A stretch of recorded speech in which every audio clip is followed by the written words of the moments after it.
Yo, yo, yo, welcome back to another episode of Cannabis and Coffee. We're all about hemp and hemp laws here, but we got a lot of stuff on the table. We got the hemp ban to talk about and Schedule 3. These are two major items. Warning, this video is intended for educational and entertainment purposes only. All individuals shown are 21 years or older. All content is intended for adults 21 or older. I am a licensed medical cannabis station. Nothing illegally shown or promoted on this channel. Anything you see is merely stage props for video production.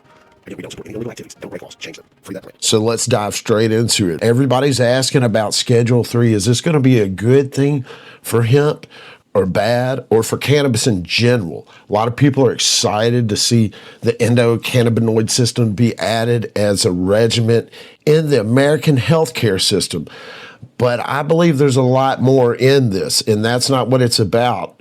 It's about ownership of this industry. When the dust settles, who's collecting our money and who's allowed to operate and have ownership within the industry. This has never been about legalization. It's all been about control. And that's exactly what makes it so dangerous. Instead of banning cannabis again, the system is just merely applying pressure. The IRS Code 280E treats cannabis businesses in that recreational and state market like criminals. They have the license caps, zoning laws box shops out, compliances cost exploded. They add, in these legal markets, they really jack the compliance. There's so many things built in to jack that price in those recreational markets. It's heavily exploited. It exploits the farmer, the small farmer.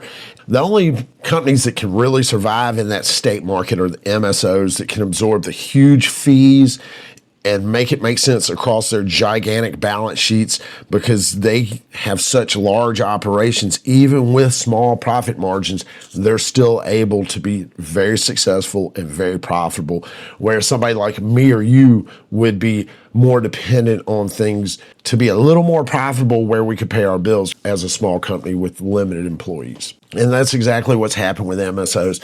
While locals struggled, the MSOs have thrived and survived and spread into other states, absorbing the fake social equity licenses that I always talk about here.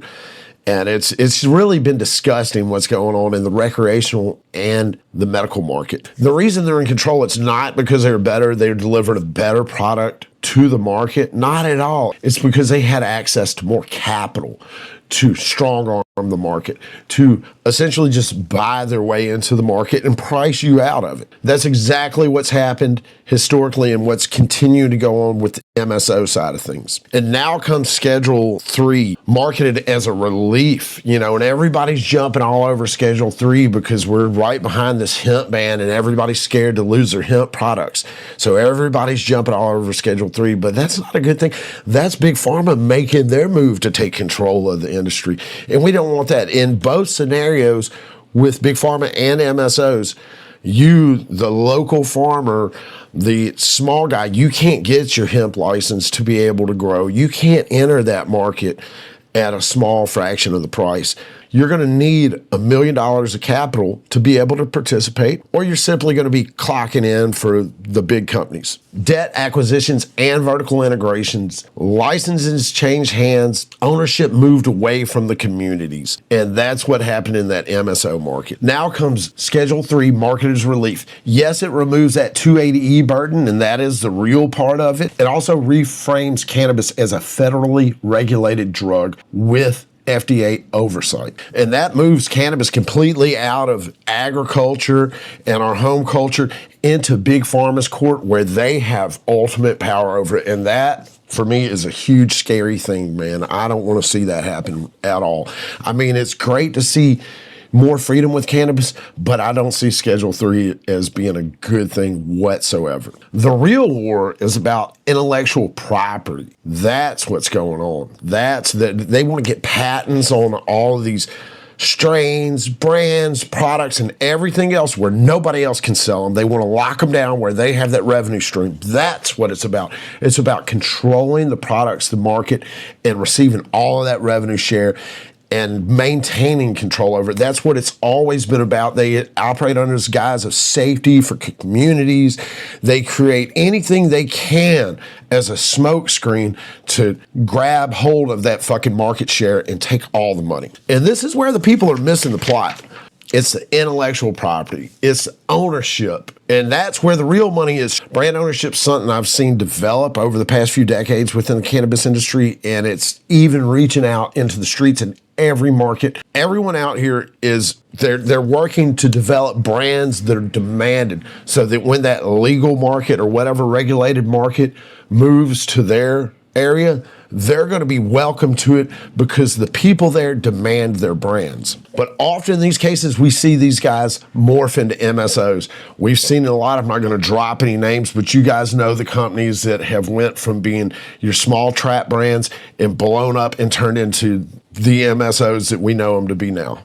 Many of them are still putting great product out there and adhering to their core values, but some are not. So we're not going to get into that. That's not what it's about. We're talking about the control of the industry and how we save hemp. So you can't patent a plant. You can patent ratios, delivery devices, extraction methods, and data. So these are all things that will be protected by patent, man. That's crazy. So you know, we joke around about Piatella right now, but this could be something that's not just Jolly Roger telling you you're not allowed to say Piatella.